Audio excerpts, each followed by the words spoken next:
Hello, good evening, and thanks for joining us on News at 10 live on TV3. This bulletin is coming to you from our studios here at Kanda in Accra, also on 3FM 92.7. My name is Bright Nanaf. We'll take you through the main news highlights of the day. And starting from here, the minority in Parliament has requested the Speaker to summon the House for a special sitting to investigate the Trade Ministry's collection of various sums from expatriate businesses. The request was contained in an emergency motion to the Speaker, Professor Michael Quinn.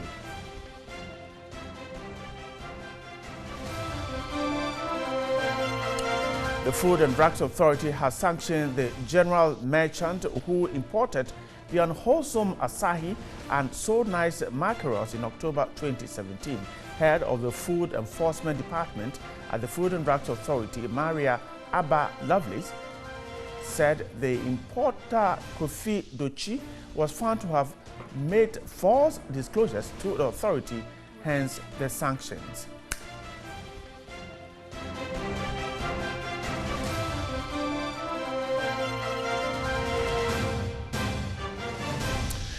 Congestion at Ghana's prisons have shot up to over 300%. This authorities blamed on the failure of Parliament to pass the non-custodial sentence bill.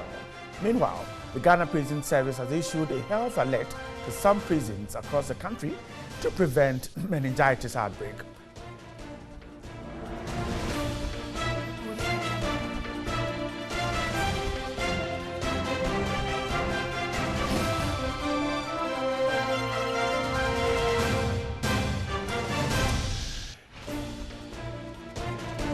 Libya has put 142 illegal migrants on a flight back to Guinea on Wednesday with the help of the United Nations Migration Agency, officials said, as the North African country steps up deportations to ease severe overcrowding in its detention centers. The number of people stuck in Libyan detention centers has risen dramatically this year after armed groups largely shut down the boat route to Italy from the smuggling hub of Sabratha. Thanks so much for joining us. Let's start with a big one.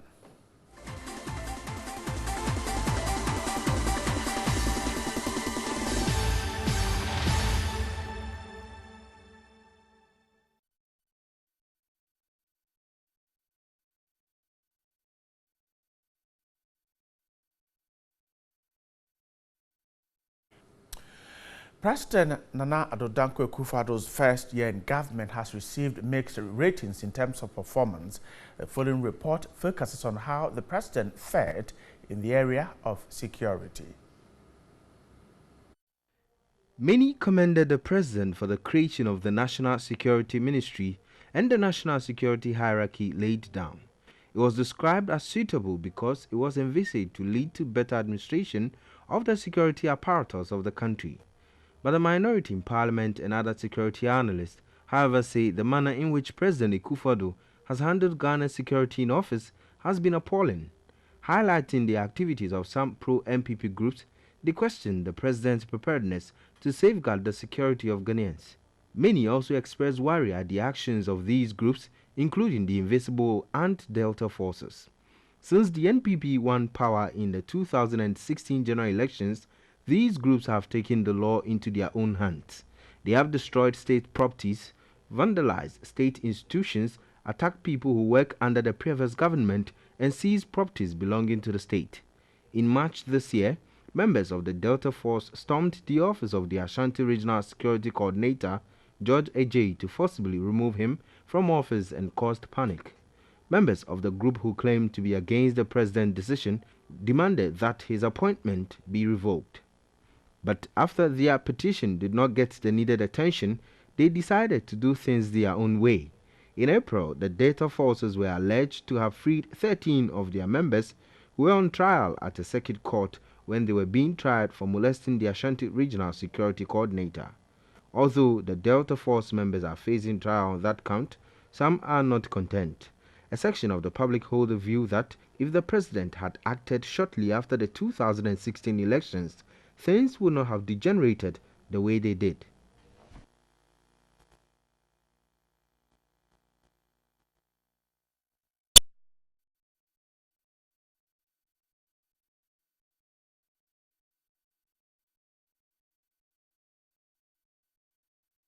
All right, we'll stay on this longer and try and take a look at 1 year in office of the president and how he's fared as far as security is concerned. I'm joined by a security analyst via Skype. Sani Adib is just joined me via Skype. We've lost him on Skype, but we'll try and rework the lines. Sani is back on Skype. Sani, good evening. Can you hear me? Good evening. Hello, Sani. Can you hear me? I can hear you loud and clear. Grateful for your time once again. So let's start from here. 1 year in office, as far as security is concerned, what do you make of the president's performance? Thank you very much, and a very good evening to your viewers. When the president came, one of the first appointments he made was the National Security Minister, in line with the Intelligence Agencies Act, who is supposed to coordinate the activities of the various intelligence agencies. Because in the past we have had, a very divided intelligence community in the country. We have the BNI doing their work, keeping it to themselves, the national security. But with the formation of the National Security Ministry, we would now have the various intelligence agencies working in a coordinated fashion and possibly come together to partner their international partners in combating and, of course, preventing crime. But it would interest you to know that in 2013, the crime rate between January and May was somewhere around 484. In 2014, it shot up to about 515. In 2016, about 539. And interestingly, between January and May, the same period this year, the crime rate dropped by about 10% as compared to the 2016 rate, representing a figure of about 484. So it would interest, I'm sure it would also sound quite controversial to note that the crime rate has actually dwindled in the better start of the year. However, we're still waiting for the holistic crime statistics to be out so we can fully, as it were, comprehend and make sense of what is currently happening in the country. It would also interest you to note that with the advent of social media and with the fact that a voice has been given to so many voiceless people across the country, and also the fact that we've had the issue with fake news being spread, we've had a tendency to believe that crime is actually on the ascendance when indeed they say men lie, women lie, but numbers don't. When indeed the numbers indicate clearly that between January and May this year, the statistics has actually fallen. However, we can't afford to go to bed with our two eyes closed because we've had to contend with the issue of vigilante groups. And I've always been categorical about the fact that, look, if care is not taken, there's a likelihood these vigilante groups would metamorphose into militia groups, and we might have a much more complex situation to deal with. So overall, between a scale of 1 to 10, I would give them 6 because there's still a lot more to be done. We need to encourage community policing, which has already started. They need to be in constant touch with the people. Trust should be harnessed between the people and the security agencies so they give out more information.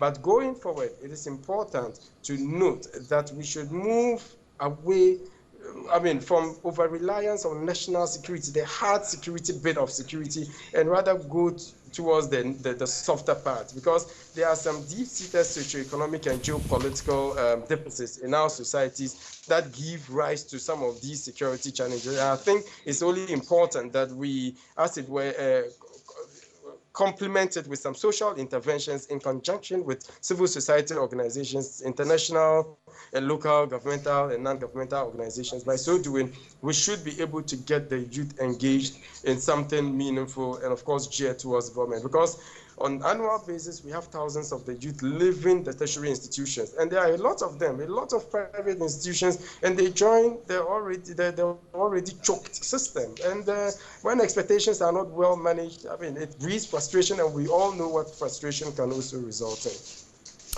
Some have argued that the issue of the vigilante groups is isolated cases that we have seen around. And so we cannot use that to judge how well the president has performed as far as security is concerned. What is your reaction to that? I've been very categorical about the fact that the numbers have dwindled, and that is a very good mark. And vigilante scourge is not the only issue we are contending with. We have a number of murder cases, home burglars, kidnapping, etc. happening. But because of the politically sensitive nature of these vigilante groups, there's so much focus has been given on it. On social media, it's everywhere. Everybody seems to be talking about it, ignoring some other very important areas as well. Okay, but that notwithstanding, I still think there's a lot more we can do to manage the situation with the vigilante groups. And I've always been very clear about the fact that, look, let us not relegate them to the background. Let us not bastardize them. Let us not see them as outcasts. These are youth, just like us. What would make a young man working age join a vigilante group? Is it self-entitlement? Is it because of money? Is it because of the fact that they are not working? What are the issues? So by getting to understand these issues, we should be able to come up with practical steps that are developmental in nature and that are, of course, very progressive in nature. The president seemed to have suggested that the vigilantism isn't an issue of security. In fact, in Kumasi, at the last conference of the NPP, the delegates conference, the president said that the vigilante issue is one of unemployment.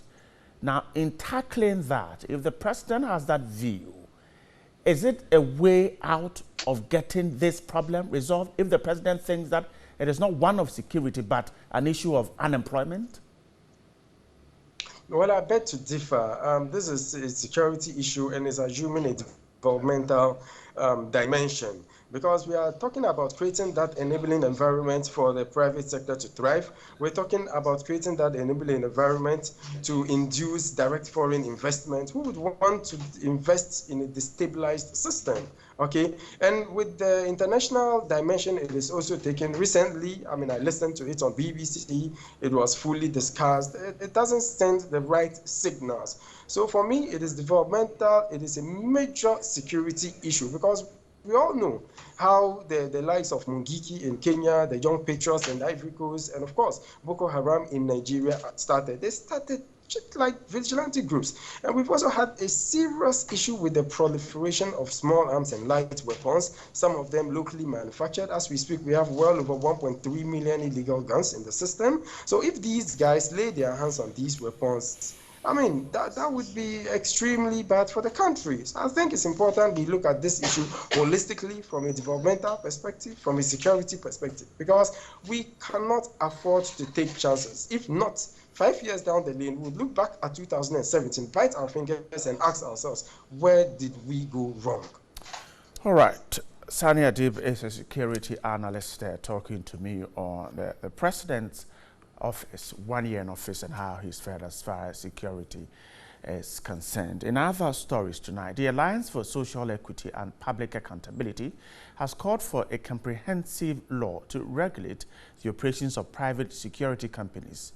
ASEPA is worried at the rate at which private security companies are springing up without supervision and direction from state agencies. According to data by the government, there are about 400 private security companies with a total personnel of about 450,000 compared to about 33,000 police personnel in the country.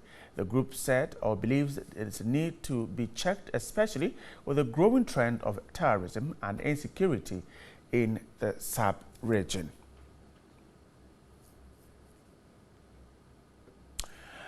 My guest is the Executive Secretary of the Alliance for Social Equity and Public Accountability, Mensah Thompson.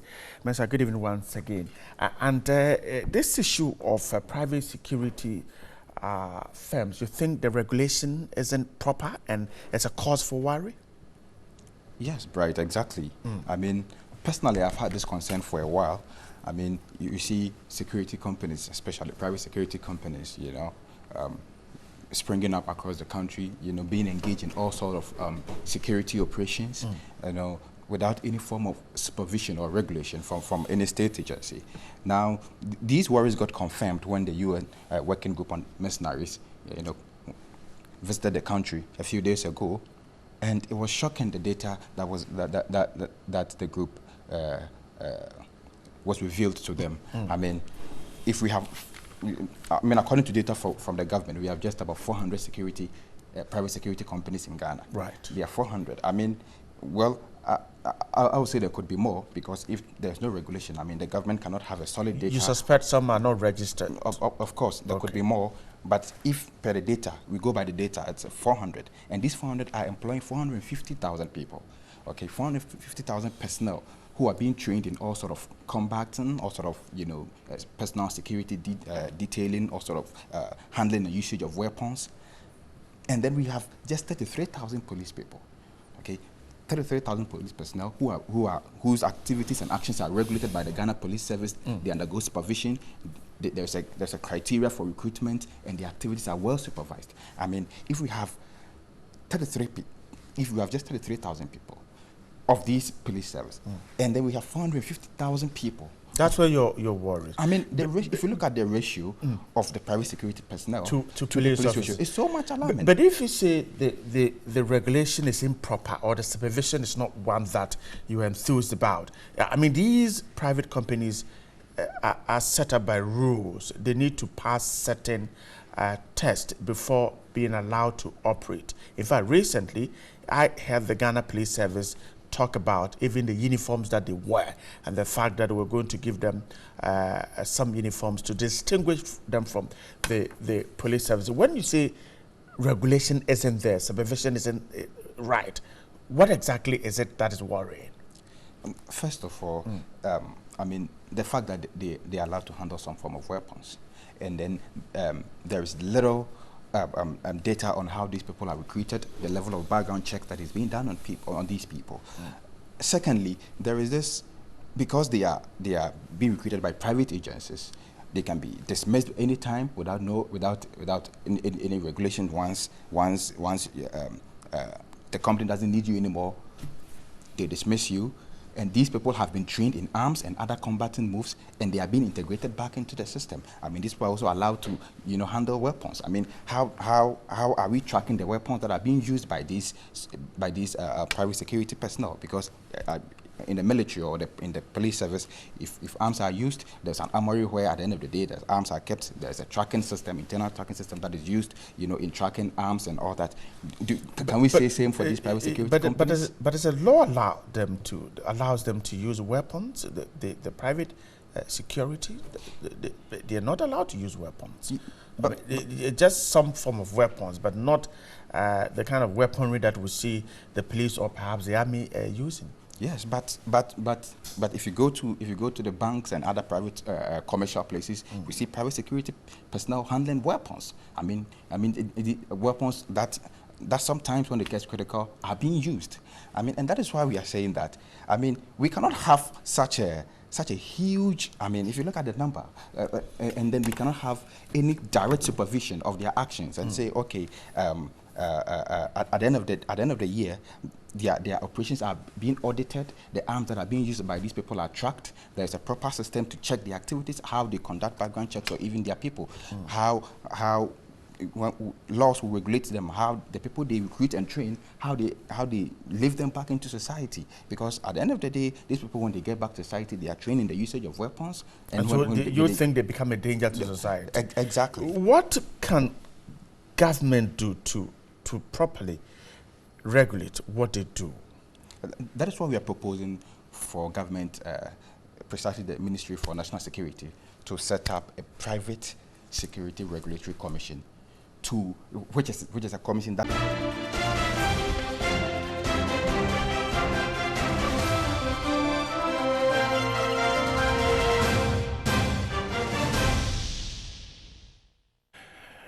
Hello, good evening, and thanks for joining us on News at 10 live on TV3. This bulletin is coming to you from our studios here at Kanda in Accra, also on 3FM 92.7. My name is Bright Nanaf. We'll take you through the main news highlights of the day. And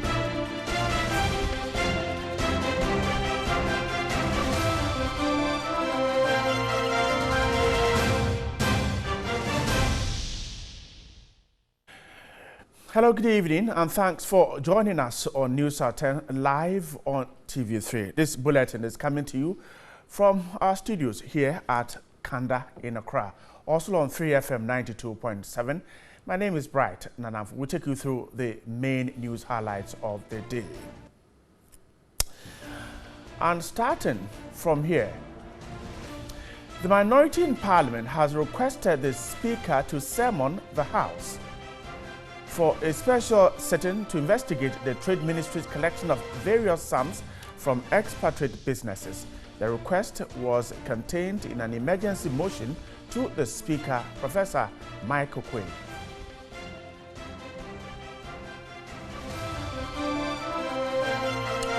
The Food and Drugs Authority has sanctioned the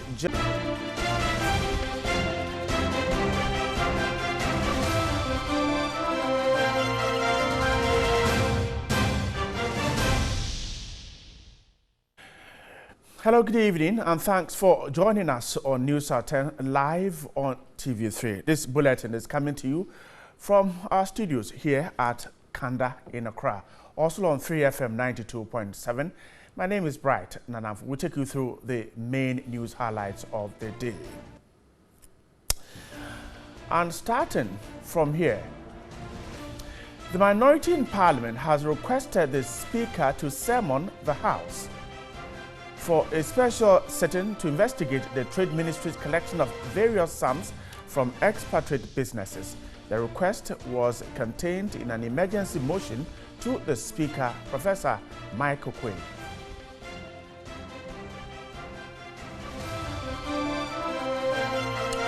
The Food and Drugs Authority has sanctioned the general merchant who imported the unwholesome Asahi and So Nice mackerels in October 2017. Head of the Food Enforcement Department at the Food and Drugs Authority, Maria Abba Lovelace, said the importer Kofi Dochi was found to have made false disclosures to the authority, hence the sanctions.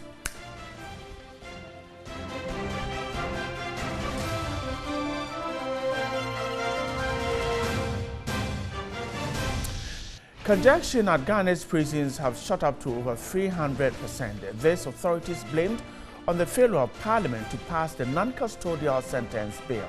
Meanwhile, the Ghana Prison Service has issued a health alert to some prisons across the country to prevent meningitis outbreak.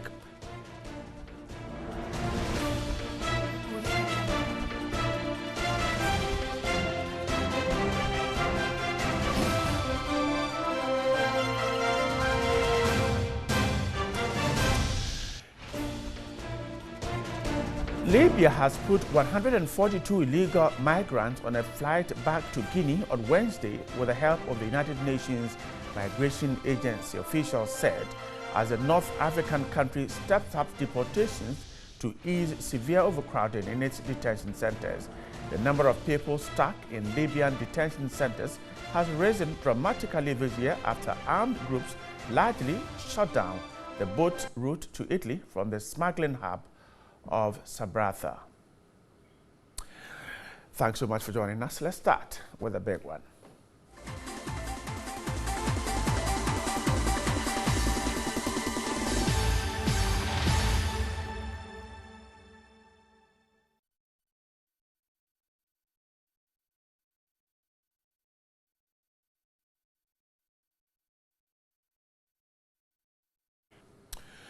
President Nana Addo Dankwa Akufo-Addo's first year in government has received mixed ratings in terms of performance.